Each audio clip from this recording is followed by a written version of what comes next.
Thank you, Alex. That was the wonderful Alex on the beautiful flute, which I can only tell you how amazing and powerful sound healing, literally sound healing, that's what this is. It's the beautiful sound of the flute that actually impacts and vibrates at certain levels that impact certain also systems in your body. Many of our Eastern friends have taught us about the chakra systems, which are the different chakras that exist within all of us. And sound, like the flute, this beautiful sound, affects, each of those notes actually affect each and every part of those chakra systems, giving you more power to heal and to really evolve and help remove any blockages. So thank you so much, Alex. Appreciate it. We'll be learning more about sound healing and the flute and other instruments from Alex here in the future.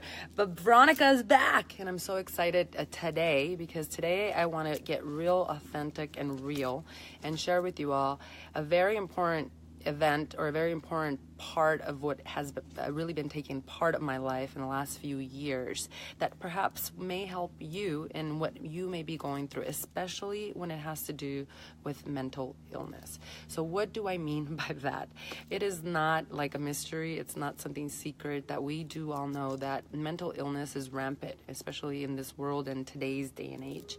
Look at all of the news media and all of the negative things that we see that are directly correlated with this mental illness that we're not addressing. I heard someone say, it was actually a monk that said this the other day. He said that today's human gets more negative feedback or more negative, exposed to more negative news in one day than we ever did back in the day in our entire lifetime. So you can only imagine all this accumulation of the negativity, of the negative news, the negative environments as it starts to take a real toll on our bodies and on our minds, right? And you can imagine why people are depressed, they have anxiety, and they're stressed, right? And many of us go through this, and it's also there's also really negative stigma around us feeling this way. It's almost like a secret that nobody wants to talk about, that, you know, if you have mental illness or if you're not stable in the mind, that, you know, you're somehow broken and that perhaps you should be institutionalized, or perhaps you even need medication to help you with this with this particular problem, right? But I'm here today to perhaps share with you a different perspective of something that happened to me personally that maybe others would have deemed as mental illness or as you're going crazy, Veronica. But in fact, because of my connection to my spiritual traditions and the learning, and from learning from different teachings, I was able to find a path to really healing and finding some sanity in my mind, right, from a time in my life when I felt like everything was upside down and where I felt like I literally was going crazy. And when that has to do directly correlated with what I know as the word, or as the phrase Kundalini awakening. So I'll explain what Kundalini awakening is, but first let me take you back to about 2015, where I was really deep into my business as a business owner, as a real estate broker. I had a lot of titles. I had a lot of roles.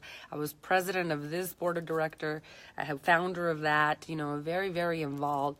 At the same time, very, very unfulfilled, very unhappy, completely just knowing that I was giving all this action and that why, you know, and though it meant something to me, what I was doing, it just felt like I was chasing my tail. Like it was just not enough. It never felt fulfilling. It just never felt like happiness. It was always just like a pretend, like everything looks great on the outside, but in the inside, you know, my soul was dying because I was not walking my truest path. And so during that time, I went from a very masculine driven woman, and we all have masculine and feminine energies within each and every one of us. It's not necessarily a male or female trait. There's energies that exist within all of us. The masculine energies, or what our Indigenous people call like the ego, represented as the ego, is really represented as the mind. It's the logic and the power of that mind to create, right? What we've seen be done with technology in today's day and age. But then we also all have feminine energies, and those feminine energies really incorporate the heart, operating from our heart, from compassion, from being that caregiver, you know, that loving, caregiving mother that protects and guides. And when we as human beings function from both aspects, that's what you call a superhuman, right? Well, I was only operating on my male energies. I was only about the accumulation and about the roles and leadership and president of this and president of that. I didn't really operate from my heart or from compassion. I was being led by by accumulation of power, which really can make your ego really big. I was also really by the shiny objects, right? And I was just following what society tells you to do, which is, be successful, accumulate a lot of money, buy the houses, make sure the kids are in the best schools, blah, blah, blah, when you yourself inside are dying.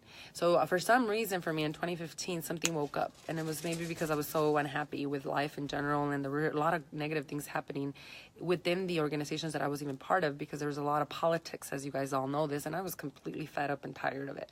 So in 2015, I just had like this moment of like, I'm done. I don't want to be part of any of this. I just want to completely disappear and be with myself and find myself. And because I've been giving so much of me to others that don't even matter. I mean, my family was like the last priority. And although I was very involved, I wasn't a horrible mother, but the work really took over. It was always just about working, coming home, making sure I was with them, but then also at nighttime going back on the computer. And again, it was no really moving forward. It was just a lack of being organized with my time and also prioritizing the right people and the right events in my life. So I was done. And I literally gave it all up. I stopped going to certain meetings. I stopped being the president of this, founder of that. I just wanted to disappear. And for the entire year, I actually stopped working in real estate, and people didn't even realize it. I just took a year off and wanted to just be with myself. That's when my feminine energy started to awaken. A lot of times during that time, I thought I was going crazy, because who would do that? I had worked on my business for like 12 years. I had accumulated and made this name for myself. Somebody told me that. They're like, oh, the name you're making for yourself, that's incredible. You're so young. And when they said that, it just didn't feel good. I was like, what? I'm making a name for myself? And, I thought I was going crazy, because how could I give this all up? I had been through so many roller coasters already. I had overcome some of the worst things that I could overcome as a business owner. And now, just one day, I don't want to do this anymore. I didn't understand what was going on, and I thought I was going crazy. And nobody really understood, but they were really, I have a very supportive, loving family, and they were very, very loving and supportive. And so I started to do a lot of research, and I started to find more teachings from our Indigenous brothers and sisters from South America.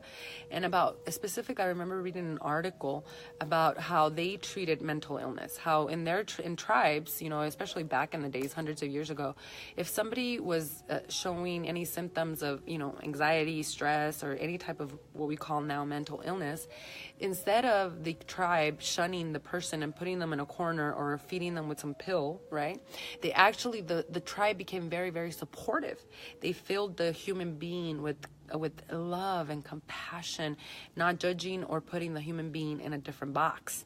So they took the approach of a total unconditional love, because they realized that what was happening to that individual was actually a shaman or an incredible spiritual teacher wanting to be emerged, wanting to be born. So to them, it was not an illness. It was actually an opportunity for this emergence of something bigger and something even more powerful. And the person he or she healed and became a shaman. And so I was thinking about how Western society, if we treated, mental illness with that utmost compassion and love, what would happen then? So I started to not label myself. I started to think, maybe this is something else. Maybe this is just a rerouting of my life. Got deeper into the teachings, and then I came into the teachings of Kundalini and Kundalini awakening. That is the teachings that are brought to us from the East, from our beautiful spiritual teachers of the East that have taught us about these chakra systems that I mentioned a little bit earlier, that are chakra systems that are literally the scientific method of operation of your body. So yoga has been capitalized here in Western society as you see all these yoga studios and stuff, but really yoga, it's beyond the stretching and all that. It is a science, a real science of your body, of how to heal it and how to make yourself a superhuman, right? Function at your highest capability. And that's what these chakra systems are as well. They function as a scientific system within your body that sometimes gets blocked through the energies, through the post-traumatic stress disorder we go through.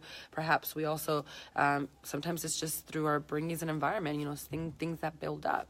And so what happens at that time is that Kundalini awakening refers to these energy systems, particularly your your root chakra, which is the chakra sitting at the spine, sitting literally at the root, grounding you to this universe, to this world, right? With the Kundalini awakening, there's Shakti, what they call Shakti, which is energy that lies dormant. It lies dormant at the very bottom of your spine.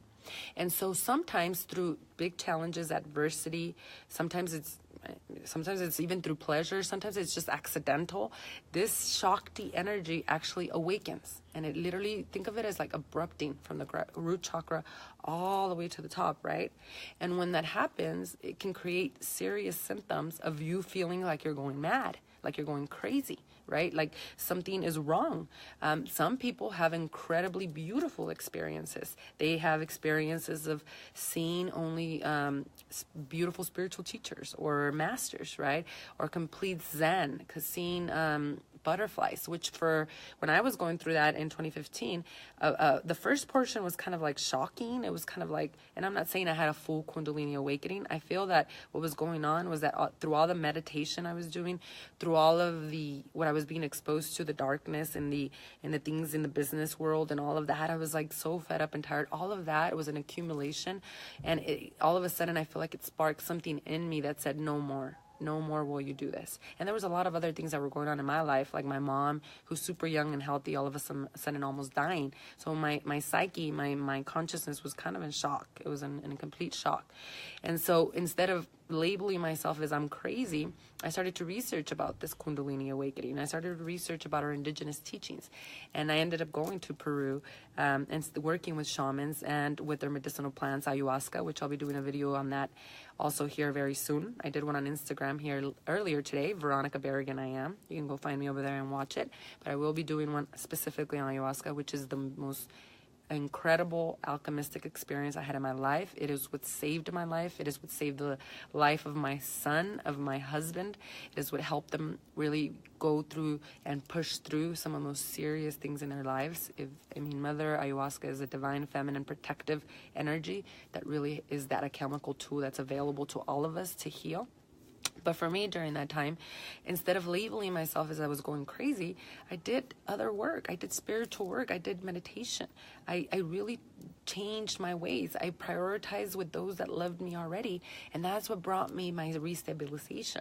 And that's what brought me back into my power, able to come back into this world even stronger, able to be a better alchemist, to be able to deal with life's challenges and adversity and treat them as maybe blessings in disguise, not being so reactive, responding in a way instead of just reacting in such a negative way, which we all do all the time.